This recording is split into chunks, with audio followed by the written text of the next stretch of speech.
Bien, mesdames, messieurs, nous en sommes maintenant à votre capsule divertissement, toujours en notre compagnie, Jocelyne Cauvier. Bonsoir, Jocelyne. Bonsoir. Ça va toujours bien? Oui, ça va bien. Alors, cette semaine, tu nous as préparé? Une émission un petit peu humoristique, mais utile, je dirais. Parce que tous les jours, on a des objets autour de nous, puis on réfléchit pas toujours aux deuxièmes fonctions. Puis en fait, tout ça a commencé parce que le régisseur nous faisait remarquer que le trou dans l'espèce de cuillère pour prendre, égoutter les pâtes, ça servait à mesurer. Vous allez le voir plus tard. Puis là, j'ai dit, bien, il doit y avoir d'autres objets comme ça qu'on ne se doute pas, mais il y a d'autres fonctions, des utilités cachées. Donc, j'ai fait une espèce de compilation et il y a beaucoup d'objets que vous ne verrez plus de la même façon.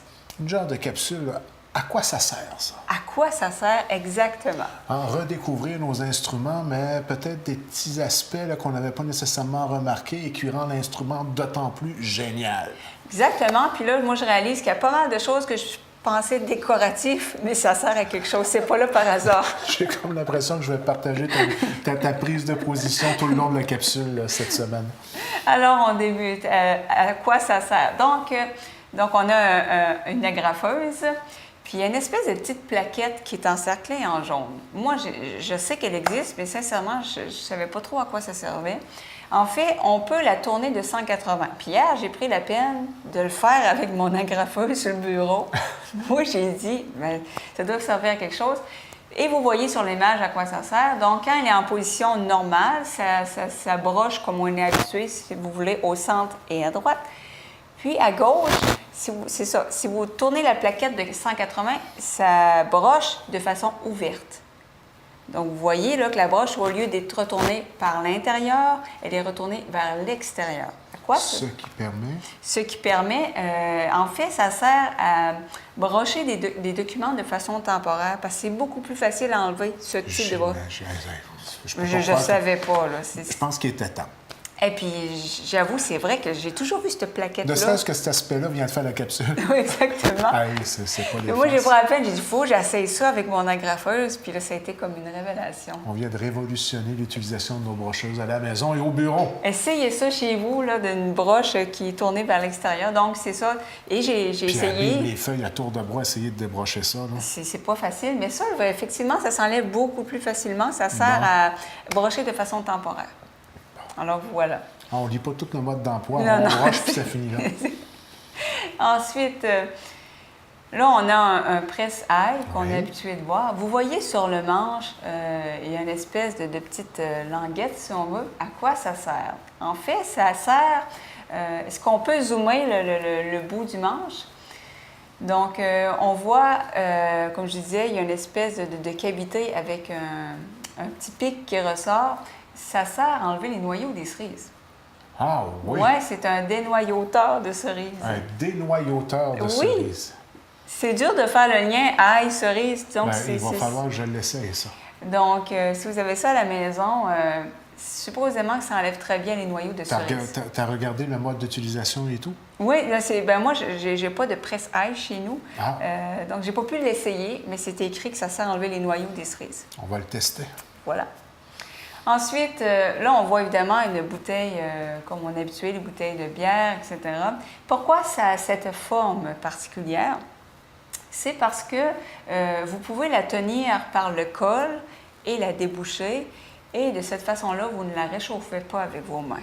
Parce que si vous la tenez, évidemment, par la partie la plus grosse, ben vous allez quand même la réchauffer. Ça transmet la chaleur quand même assez facilement. Mais en la tenant par le col, de cette façon, vous risquez moins de réchauffer votre bière. Ça se tient mieux. Bien, il fallait le savoir. Ça a quand même été réfléchi et pensé. Ensuite, on est toujours dans les bouteilles. À quoi ça sert cette espèce de fond concave à l'intérieur? Oui. Oui, je me suis souvent... À sauver du liquide. En fait, oui, on a souvent pensé que c'était pour sauver du liquide. Autrefois, lorsqu'on faisait les bouteilles, c'était assez difficile de faire une bouteille avec un fond plat. Donc, on y allait de cette façon-là et on s'est rendu compte en même temps que c'était beaucoup plus stable, ça tombait moins que si le fond était plat. Ah bon? Alors, aujourd'hui, on est capable de faire du verre de façon plus sophistiquée, mais on continue quand même de faire cette espèce de creux par tradition. Ah, bon. Sauf dans le cas du champagne et des vins mousseux, semble-t-il que le fait que ce soit de cette façon, ça égalise la pression, ça aurait une certaine utilité, si on veut, avec les mousseux et le champagne. Intéressant. J'ai même pensé, soupçonner que ça pouvait ça pouvait être relatif à la distribution à l'intérieur de l'entreprise lorsque les bouteilles roulent en continu avec un nombre inestimable, mais effectivement, Oui, donc semble-t-il... je n'avais pas soupçonné cette vocation-là. Oui.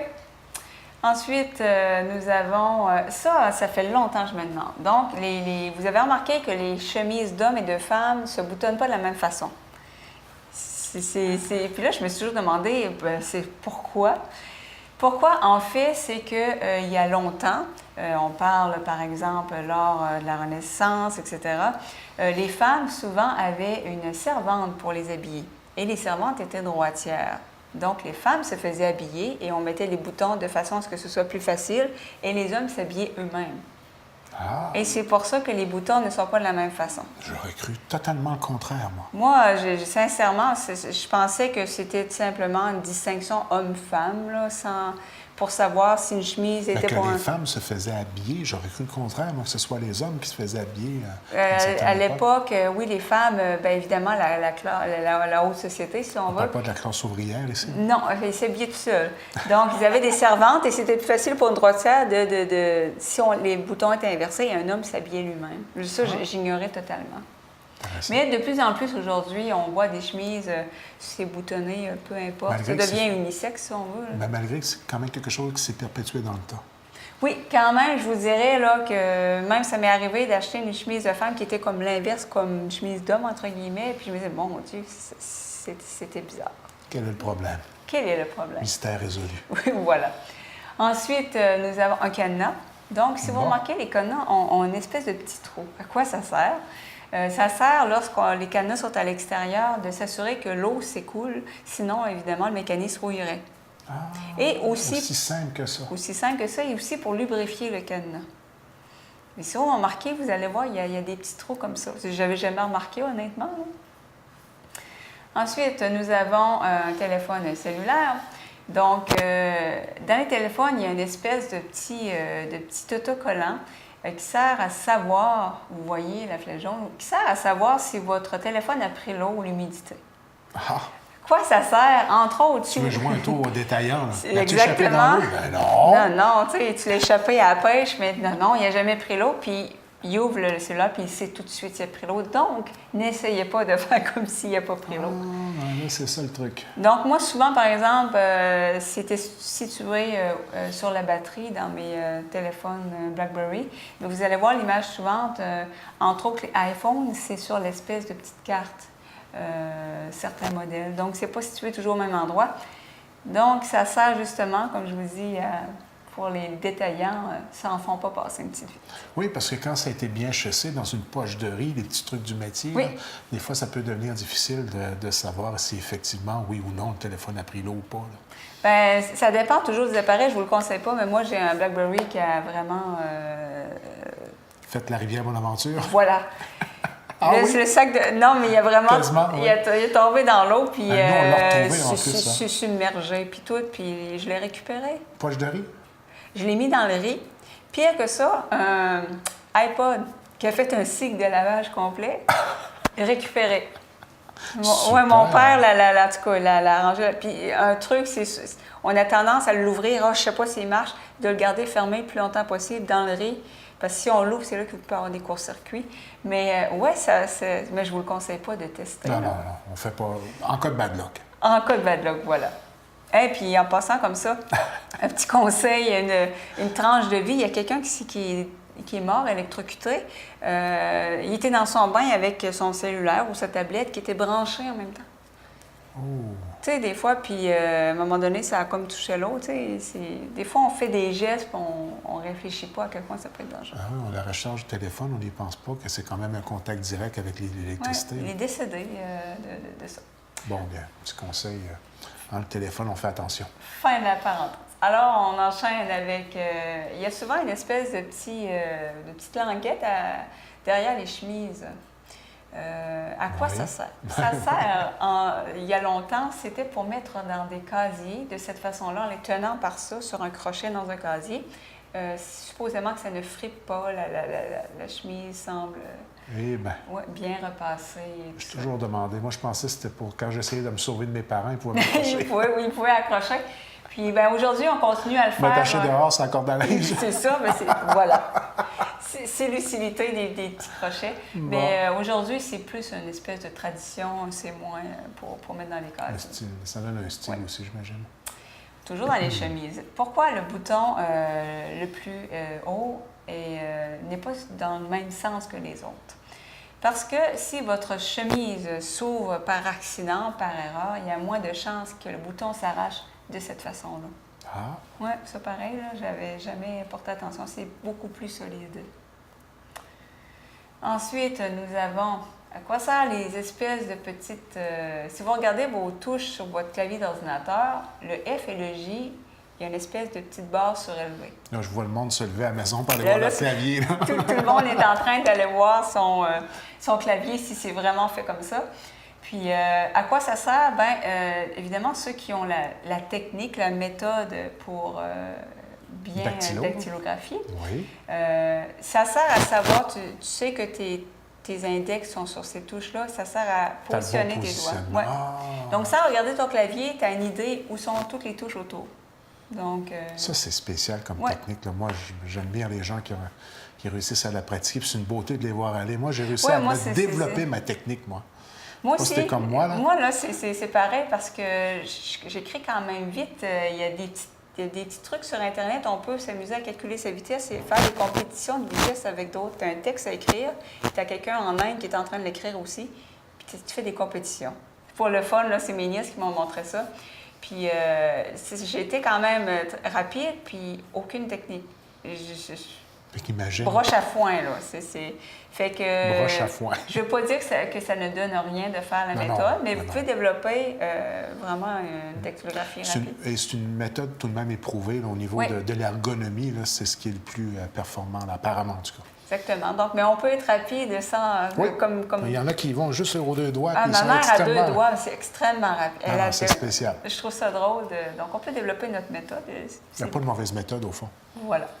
D'abord qu'on fait le moins de fautes possible dans notre langue française. Notre langue française, c'est important.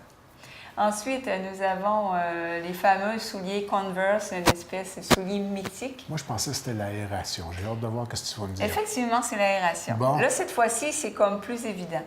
Donc, ça permet l'aération. Parce que passer les lacets là, c'était pas évident. Tu peux toujours essayer, mais ça serait un look assez un petit peu particulier. Ça sert à un drôle d'endroit. Ça serait un drôle d'endroit. Ensuite, nous avons la fameuse efface bleue. Stylo, crayon, plomb. Là, il y a une espèce de légende urbaine que moi, j'ai toujours aussi pensé que c'est pour le stylo. C'est pas ça. Il semble-t-il que c'est pas ça. Bon. Non. On va savoir à quoi ça sert aujourd'hui. C'est fait pour le papier épais à grains plus gros. Parce que si vous prenez l'efface rose sur un papier vraiment très épais, ça va vraiment faire une traînée, ça ne fera pas un beau travail. Tandis que la bleue est plus résistante, c'est fait exprès pour ça. Hey, 43 ans pour apprendre ça. Voilà, on ne nous a jamais appris ça à l'école. Ben non. C'est des choses Je pense élémentaires de la vie. qu'ils ne savaient même pas eux autres mêmes, tant qu'à moi, si tu vois, à mon avis. Personne ne sait à quoi ça sert, la fameuse efface. Hey! Donc, le grain du papier, carrément. Oui, carrément. Ensuite, si on peut zoomer, vous allez voir que sur les hublots d'avion, il y a une espèce de petit trou. Si c'est la première fois que vous prenez l'avion... Ça, c'est pour ouvrir la fenêtre. C'est sûr, moi, ça serait le genre d'affaire qui me ferait paniquer. Je me dirais, mon Dieu, il y a un trou dans ma fenêtre. Ah! Le pare-brise est fracassé. À quoi ça sert? Ça sert à égaliser la pression entre finalement, les fenêtres extérieures et intérieures. Ouais. Tu parles. Ouais. Puis on sait que la pression, les variations de pression à l'intérieur de l'avion, c'est incroyable. Donc, c'est très important parce que tout est pressurisé. Puis genre de détail. Ce qui permet de respirer à cette altitude. Oui, tout à fait. Donc, semble-t-il que c'est extrêmement important aussi, c'est que ça permet, s'il y aura un dommage, c'est la fenêtre extérieure qui va partir et non sur vous. En tout cas, il y a toute une utilité à ça. Là. Les ingénieurs qui ont fait ce petit trou-là, semble-t-il que c'est vraiment important. Ensuite, nous avons, ça c'est très ingénieux, j'ai remarqué dans l'auto aujourd'hui. Donc, à quoi ça sert la flèche? À vous dire où est le réservoir. Comme là, il est à droite. Ça fait pas longtemps que j'avais remarqué ça. Ben oui, c'est... Tu sais, t'arrives d'une nouvelle voiture, ou puis là, tu tanques pas du bon bord, t'as l'air intelligent. Ah oui, C'est ben, ça. Puis là, tu essaies de te tourner de bord, mais t'es pas capable. Tu arrives toujours sur le mauvais côté. Ça nous est tous arrivé, hein? Il y a du monde qui doit ouvrir en ce moment. Là, t'as l'air fou, là. Donc, pour pas avoir l'air fou, regardez la petite flèche. Ensuite, nous avons les fameux rivets sur les poches. À quoi ça sert? C'est qu'évidemment, ça fait vraiment longtemps que les jeans existent. On parle de Levi's qui existait dans les années 1800. Puis, c'était fait pour les ouvriers, les travailleurs, et ils avaient besoin de mettre des outils dans les poches, mais aussi les pépites d'or. Bien évidemment, c'est pas long que ça te déchire une paire de jeans. Alors, ils avaient besoin de mettre des rivets comme ça pour vraiment que ce soit beaucoup plus durable. Incroyable. Alors, c'est resté aujourd'hui, même si aujourd'hui, bon, on met moins de pépites d'or dans nos jeans. Oui. Alors, c'est à ça que servent les fameux rivets. Moi, c'était plus la clé de la maison que je mettais là. Oui, bien c'est ça. Ah, la montre Justement, de poche aussi. on parle encore de la petite poche, à quoi ça sert? Ça sert à mettre, à l'origine, des montres de poche. Donc, on parle encore une fois des années 1800. La montre au poignet était moins populaire, disons. Alors, c'était une poche pour la montre de poche. Oui. Intéressant. Oui. Ça a l'air un beau style, hein, les montres de poche. Hein. Ah, j'ai toujours adoré ça. Moi Ça a aussi. un cachet vraiment spécial. Ensuite, nous avons à quoi ça sert? Donc, on voit ça parfois sur les souliers, des petits trous tellement hauts, tu te dis, ça n'a pas de bon sens que je vais lasser jusque-là. Mais ça sert à ça, justement. C'est pour assurer la stabilité du pied et qu'il n'y a pas de frottement lorsqu'on court, par exemple. C'est fait exprès. Puis, il y a même sur Internet des sites web où on vous explique en détail comment lasser comme il faut des souliers, parce que pour moi, lasser, on lasse des souliers, c'est simple, mais vous irez voir pour le fun et vous allez voir qu'on ne les lasse pas comme du monde. Il y a toute une méthode pour les lasser, là, une façon de mettre le lacet, de l'entrecroiser. Prenez la peine d'aller voir ça, c'est assez... C'est tout un art. Oui, c'est vraiment un art. Ben, c'est bon à savoir, peut-être pour ceux qui se blessent souvent avec leurs chaussures lorsqu'ils pratiquent la course à pied. Si vous faites, ou la c'est marche. ça... Des fois, ça serait juste un problème de lacet, hein, de la façon avec laquelle on lasse le soulier. Ça pourrait être ça. Effectivement, donc ça soutient beaucoup plus la cheville de cette façon-là. Intéressant, je vais aller voir. Oui. Ensuite, le fameux, c'est ce qui a été l'instigateur de l'émission, donc notre régisseur qui nous disait à quoi sert le trou dans l'espèce de cuillère pour prendre les pâtes. Moi, j'ai toujours pensé que c'était pour égoutter l'eau. Donc, vous mesurez les pâtes avec ça, vous mettez des pâtes et c'est une portion. Ça nous est tous arrivé de faire une portion que tu en as pour 4 jours. Oui. On a Ou toujours peur d'en manquer des pâtes. Finalement, hein? tu dis, on va faire la boîte au complet, ça ne te tente pas de mesurer. Donc, c'est une portion, le petit trou dans votre cuillère pour les pâtes. Ensuite, nous avons, ça aussi, j'ai appris ça ici, à la télévision communautaire, que ça sert à mettre la paille finalement. Sincèrement, j'ai jamais porté attention à ça. Mais tellement pas, là. Puis ça paraît tellement évident après qu'on le sait. Hein? Oui, puis semble-t-il qu'il y a des gens qui font ça, là, ils ont toujours su, c'est fait pour mettre la paille, ça évite que la paille remonte. Je l'ai su sur le tard, moi aussi. Moi, j'ai su d'une soirée de cinéparc, pour être franc. Je me rappelle quand je... oui. Ben, place ta paille de même, elle va arrêter. La paille se promenait d'un bord puis de l'autre. Hey, c'était tannant. Là. Sur le site web, là, c'était drôle parce qu'il disait autrement, c'est pas élégant de boire avec une paille. Avec une paille qui remonte, puis c'est ça. Paille dans l'œil. C'est moins distingué. C'est ça. Ensuite, à quoi servent les petites bandes à la fin des tubes de dentifrice? C'est souvent des tubes. Bon, à quoi ça sert? Il y en a qui disaient c'est les ingrédients, la couleur, etc. C'est juste pour les machines lors de la manufacture. Ils savent que lorsqu'il y a le petit carré, c'est la fin du tube, donc ils coupent là, ils scellent. Ah, tu vois? Donc, des fois, c'est simplement des vestiges de la fabrication. Exactement, parce qu'on s'entend qu'ils en font une tralée. Oui, il faut savoir, parce que si tu ne coupes pas au bon endroit, ça ne te fait pas des tubes très efficaces. Les tubes n'auront pas toute la même longueur. J'imagine le manque d'uniformité dans la manufacture. Ensuite, nous avons les fameux petits renflements qu'on voit sur les fils souvent. Oui. Donc, on appelle ça une perle de ferrite. À quoi ça sert? Ça sert à réduire les interférences des autres appareils, ça réduit les ondes électromagnétiques. Mais là, je le savais vraiment Moi non pas, plus. ça. Sincèrement, je me suis toujours demandé à quoi ça sert. Moi, je pensais que c'était un deuxième moteur pour aérer le moteur. Non, sérieusement, regarde. On voit ça tous les jours. Je me questionne. Oui, c'est ça. Ça sert à quelque chose. Ça doit être un genre de transformateur pour surcharge électrique, des choses comme ça. C'est ça. Bon, ben l'interférence. Oui, ça coupe l'interférence. Ensuite, donc, on a une pompe à essence et vous voyez, encerclé en rouge en haut, c'est des espèces de petits bidules. À quoi ça sert? Ben, c'est parce qu'il y a des gens, lorsqu'ils remplissent leur auto d'essence, oublient d'enlever la pompe et partent avec. Donc, vous imaginez le mess si ça tire sur tout l'appareil. Donc, c'est électromagnétique et ça se détache relativement facilement si la voiture part avec la pompe.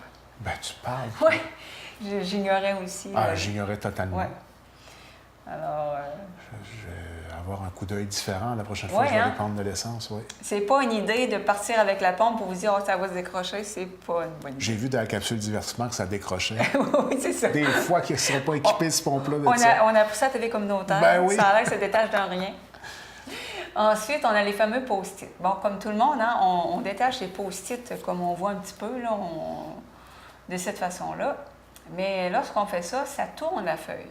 On va voir l'image suivante. La vraie façon d'enlever un post-it, c'est par le bout collant. Et on s'assure que ça va être plat. Vous allez voir l'image suivante. Effectivement, c'est plat à gauche et à droite. C'est comme quand moi, je les décolle. Ben moi, ça a toujours été comme ça. Ça lève vers le haut. C'est ça. Donc, vous ne les enlevez pas de la bonne façon. J'ai mon voyage. Avec des petits trucs niaiseux. Oui, il faut le savoir. Ben oui. Ensuite... Excusez pour niaiseux. Oui, mais on est tous... On apprend aujourd'hui. Donc, évidemment, un bouchon de boisson gazeuse et le fameux petit... Scellant. Le petit rond en caoutchouc, là. Des fois qu'il y avait des concours là-dessus. Ben oui, ben oui. Oui, hein, je me souviens. Donc, à quoi ça sert? C'est justement pour éviter que la boisson gazeuse devienne, en bon français, flat. Donc, c'est un scellant. Et lorsqu'on fait la boisson gazeuse, qu'on la visse finalement, c'est pas au fond comme ça, c'est la pression lorsqu'on l'ouvre qui fait qu'il se ramasse au fond. Je n'ai jamais porté attention vraiment à ça. Oui. Donc, il se ramasse au fond. Ensuite, nous avons les verres. Ben là, on a un verre Starbucks, ça peut être McDo, peu importe. Votre couvercle sert aussi de sous-verre. Ah, ben j'ai mon voyage. C'est fait exprès. Là, il y a vraiment tout est mesuré. Donc, c'est des objets qu'on voit presque tous les jours. Qui ont un côté pratique insoupçonné. Voilà. Donc, et ceux qui travaillent fort, les ingénieurs, à nous faire des objets de même, puis qui voient que personne n'utilise la vraie fonction, doivent se dire des heures de travail à développer quelque chose d'ingénieux. On vient de faire une méchante de belle publicité à Starbucks. Effectivement. Il n'y en a pas beaucoup ici, par exemple. Non, pas vraiment, non. Ensuite, voilà, les stops. Pourquoi le stop à cette forme octogonale, finalement? C'est qu'on a décidé que plus quelque chose, une situation était dangereuse, plus il y aurait de côtés. Donc, un stop, c'est dangereux, il y a beaucoup de côtés. Et vous allez voir l'image suivante. Les signes pour les voies de ferrée, c'est ce qui est considéré le plus dangereux, et c'est pour ça que les côtés sont à l'infini. C'est un cercle. Parce que c'est considéré les situations les plus dangereuses. Bon, bien là, je viens d'apprendre autre chose. Oui, j'ignorais totalement. Un problème on aimerait bien revoir, le problème des traverses de chemin de fer. Ah, effectivement, c'est un gros manque en Gaspésie. Là. Personnellement, c'était mon moyen de transport préféré. Ça fait l'actualité en ce moment, là. Beaucoup de sollicitations. On semble manquer de sensibilité et de vision au niveau du gouvernement sur ce dossier-là, mais on ne tombera pas là-dedans. Effectivement. Mais ça nous manque, puis c'est un moyen de transport beaucoup plus reposant. Moi, j'ai rien contre l'autobus, mais c'est pas reposant, surtout avec tous les arrêts et les horaires. Énormément le train, moi j'adorais ça. Si j'allais loin, c'était par train. Oui, bon moyen de transport, puis d'autant plus que c'est même rendu rentable au niveau de l'industrie maintenant. Oui. Ensuite, nous avons les fameux petits bouchons des stylos Bic. Bon, pourquoi il y a un trou? Il y a des gens, il y avait une légende urbaine que c'était pour faire sécher l'encre plus vite, donc tu en achètes plus rapidement. C'est pas ça du tout. Bon. C'est pour ne pas s'étouffer. Parce que chaque année, il y a des dizaines de personnes... L'air passe. Oui, l'air passe. Ben, j'ai mon Donc, voyage. si tu avales par mégarde, parce qu'évidemment, mâcher les bouchons de stylo, c'est un passe-temps assez répandu. Populaire. Oui, on l'a tous fait. Et si tu l'avales par inadvertance, le trou va permettre à un peu d'air de respirer jusqu'à l'arrivée des secours. Donc, moi, j'étais surprise, j'ai regardé les statistiques, puis je pense qu'il y a comme une centaine de personnes chaque année qui meurent d'avaler un bouchon de stylo. Ben, Pas seulement des enfants. on dit bien, hein? Oui, donc le petit trou sert à ça. Et ça a l'air que ça a réduit de beaucoup les mortalités. C'est pas non plus une raison de tester. D'être obligé de modifier la création de la On a conception demandé même. C'est quelque chose. Oui, et c'est un petit détail qui fait toute la différence en médecine. J'imagine. Mais c'est quand même très, très dangereux d'avaler un bouchon. Ensuite, nous avons un tape à mesurer, un ruban, pardon. Ensuite, donc, nous voyons à quoi ça sert. Il y a une espèce de petit trou à l'extrémité et des dents. À quoi ça sert? Vous allez voir sur l'image suivante. Donc, le trou sert à rentrer un clou pour mesurer la distance à partir d'un clou. Ah, Oui, moi, je ne suis pas très bricolage, donc je l'ignorais totalement. Et moi aussi, je l'ignorais. à quoi servent les dents? L'image suivante, ça sert à faire une marque si vous n'avez pas de stylo. Ah, Oui, donc c'est quand même pensé. Bien ces pensé, Oui, pareil, c'est hein. quand même... c'est nous autres qui ne pensent pas bien. Oui. Ensuite, nous avons les tic-tac. À Ouais? quoi ça sert? Donc, Non. C'est pas vrai. Donc, ça a été pensé pour distribuer un tic-tac à la fois, le bouchon. Un champ de job. C'est que ça fait Mais au moins, il n'y a pas le contact avec les mains, parce que le tic-tac, c'est pas ce qu'il y a de plus facile à partager. Effectivement, c'est pas emballé. Là, donc. Effectivement. Mais une à la fois... Donc, ça fait 38 ans que je ne mange pas mes tic-tac de la bonne façon. hey, surtout que moi, je me contente pas seulement d'une. Oui, on est un peu Je pense que t'es tous pareil pareils. comme moi, Là, on prend une poignée de tic-tac, Ouais, la une boîte poignée finit par vite. voyant dedans. Ensuite, nous avons... Ah, ça, moi, ça m'a vraiment, vraiment... j'en reviens pas encore. Donc, quand vous achetez un morceau de vêtement, un vêtement, souvent, il y a un bouton avec un bouton de rechange et un petit morceau de tissu. Oui. Dans ma tête, et comme dans celle de plusieurs, le tissu sert à rapiécer s'il y a un trou ou peu importe. Ça ne sert pas du tout à ça. Le morceau de tissu, c'est un échantillon pour que vous mettez dans votre machine à laver, que vous avez une idée comment le morceau de vêtement se comporte avec d'autres morceaux. Ah, ben là. Pour éviter C'est si intelligent, hein? Pour éviter de briser un morceau de vêtement très, très cher parce que vous le mettez à laver avec d'autres choses, finalement, c'était pas une bonne idée, ça se brise, ça va vous donner une idée combien il va pâlir avec le lavage et comment il réagit avec d'autres tissus. Et pourtant, c'est logique, mais moi, j'étais sûre que c'est sûr que c'était un trou aussi. Tu peux l'utiliser, là, mais moi, ça m'a vraiment... On a tous utilisé ce bout de tissu-là pour réparer un trou d'abord, hein? ça peut servir à ça aussi. Ben, regarde, fallait le savoir. Mais c'est ça, c'est pour tester dans votre machine à laver. Faut le Puis savoir. Dieu sait que des fois, on se fait jouer des tours Oui, selon le effectivement. type de vêtements qu'on achète, là. Ensuite, c'est ma dernière image, je crois. Donc, les feux de circulation. Pourquoi on a choisi rouge, jaune, vert comme feu de circulation? On s'est basé sur les chemins de fer. Ah. Sauf que les chemins de fer, le rouge voulait dire stop, danger. Le vert voulait dire prudence, un peu l'équivalent du jaune d'aujourd'hui. Et pour dire vous pouvez y aller, c'est un go, c'était blanc. Oh. Sauf qu'il s'est mis à avoir des accidents catastrophiques avec les trains. Pourquoi? Parce que, en fait, c'est qu'on mettait une espèce de petite lentille sur la lumière, une petite lentille rouge, une petite lentille. Et ça arrivait quand même régulièrement que la lentille rouge tombait par terre, donc le feu, il était blanc. Et le conducteur, pour lui, blanc, c'est go, j'y vais. Puis c'était pas ça du tout, là. C'est qu'il fallait qu'il s'arrête, puis il y avait des accidents catastrophiques. Alors là, on s'est dit, il va falloir mettre une couleur distincte pour le go, et on a décidé que ce soit vert. Donc, même si la vignette tombe pour vert, il faut que ce soit vert, là. Donc, ça a été le changement suite à des catastrophes ferroviaires.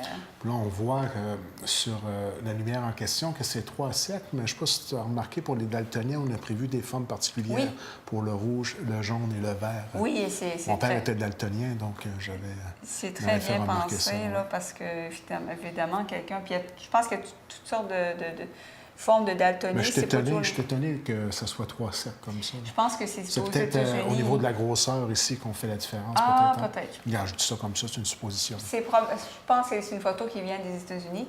Bon. Mais oui, ça m'a impressionné de voir qu'on a... C'est ça. Sur papier, c'était logique pour que ce soit un go, ce soit blanc, mais en pratique, on s'est rendu compte quand la vignette tombait, ça faisait des méchantes catastrophes. Malheureusement, ça a pris des catastrophes pour régler le problème, mais au moins aujourd'hui, on a appris nos erreurs. Oui, effectivement. Donc, c'est un peu, ça fait le tour des objets de leur haute utilité. En tout cas, moi, il y a plusieurs objets que je ne verrai plus de la même façon. Ceux qui se demandent, il me semble qu'il y avait un collier au début de l'émission, il a tombé en cours d'émission. C'est la joie La joie du direct. La joie du direct. Donc... à quoi ça sert? À quoi ça sert? C'est que je l'ai mal attaché. Puis, mais ça a été subtil, personne ne s'est rendu compte. Ben oui, ben moi, je m'en suis rendu compte, mais C'était pendant une image. Ben donc... oui, on était chanceux, c'était pas live, oui. Alors voilà, c'était un petit tour des objets, puis je trouve ça quand même passionnant. Puis sincèrement, ça va m'amener à faire des recherches sur d'autres objets du quotidien. Là, Ou peut-être avoir une observation différente oui. de l'ensemble des outils qu'on peut utiliser tous les jours. Il n'y a rien qui est là pour rien. Hein? Ça a été pensé. Justement, c'est bien dit ça. Il n'y a rien qui est là pour rien. Ça a été très bien réfléchi. Alors, la beauté de la chose, c'est que ça revient la semaine prochaine, c'est bien ça. Mais je crois que c'est la dernière. Oui, ça va être la dernière émission. Je peux vous dire déjà le sujet. On va parler de tests génétiques, de généalogie pour connaître nos ancêtres. Donc, au plaisir de se revoir la semaine prochaine pour la dernière de la saison.